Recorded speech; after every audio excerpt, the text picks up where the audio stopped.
Hey guys, welcome back to a new video. I'm Stephanie Fisher. I'm a licensed counselor here in the state of Michigan, and I am owner and operator of In Progress Counseling. We're getting towards some of those final stages when we think of that analogy of nutrition and how it might bear some resemblance to how we metabolize truths, realities, experiences, perspectives, hurts and harms in our own stories. And so over the last 4 weeks, we've developed kind of the refusal to start engaging with the story, the defensiveness or the resistance to it. And then we talked about chewing, and then we talked about swallowing, and we talked about digestion. We're going to talk about converting things into energy today, or actually metabolizing what's happened. Now, in the grief literature, even some of the earlier stage models, which we've talked about throughout the series, there's that idea of the stages of grief from Elizabeth Kubler-Ross. She had gone through kind of those 5 common experiences in grief. We don't call them stages. It's not a place that you arrive, but that grief and anger, depression, denial, bargaining. I used grief. That was not one of the 5. That was part of the framework. But after she did a lot of her formulation around grief, one of her proteges had added in an idea, and I believe posthumously he got permissions from her family, if I'm remembering those details correctly. And he said, I think meaning making is a part of grief. I think understanding whether there's a redemptive story or whether there's some type of posture to operate from, there's meaning and purpose and significance possibly even in the stories of our hurt and our harm and betrayal and pain. Now, one of the things that can happen, and maybe this is also part of Wednesday's video, we can try to rush towards meaning making. So we can say like, hey, I have to figure it out. What's the purpose of all this? You know, I want to grow, I want to change.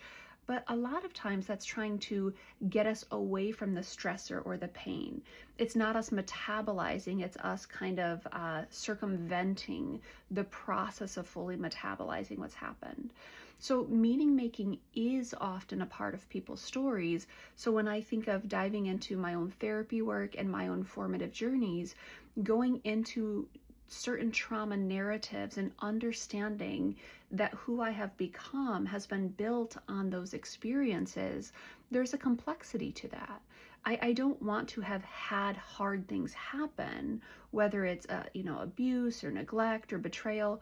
I wouldn't wish that on anyone, and yet we can build on those experiences in new and interesting and sometimes incredibly redemptive ways.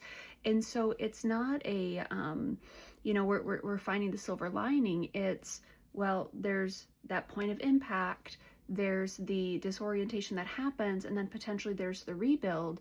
In the rebuild, we might find meaning making because we've metabolized our stories.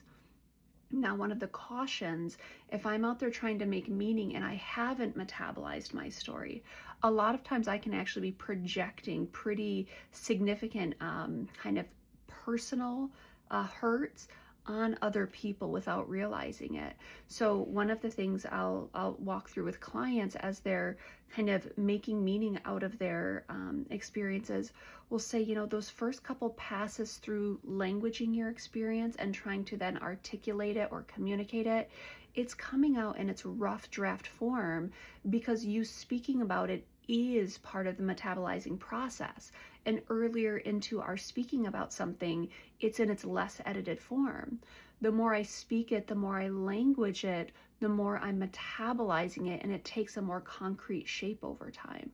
The stories we tell ourselves, they do get edited over time, which is good, but it means those first iterations can be pretty rough drafts, which we've talked about in this series already. But the point is, as I'm metabolizing, I'm really starting to orient towards maybe there's something on the other side of this thing. Maybe there's a significance or a purpose or a posture where I will be operating differently moving forward than I have historically because this thing has happened.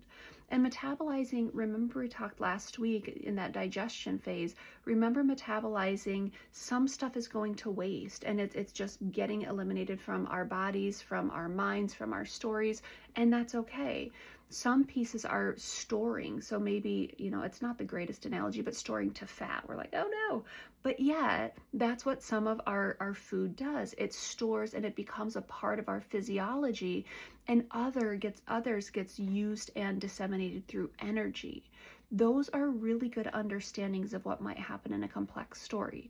As I'm metabolizing it, it doesn't mean everything's getting used. Some things are getting wasted, set aside, discarded.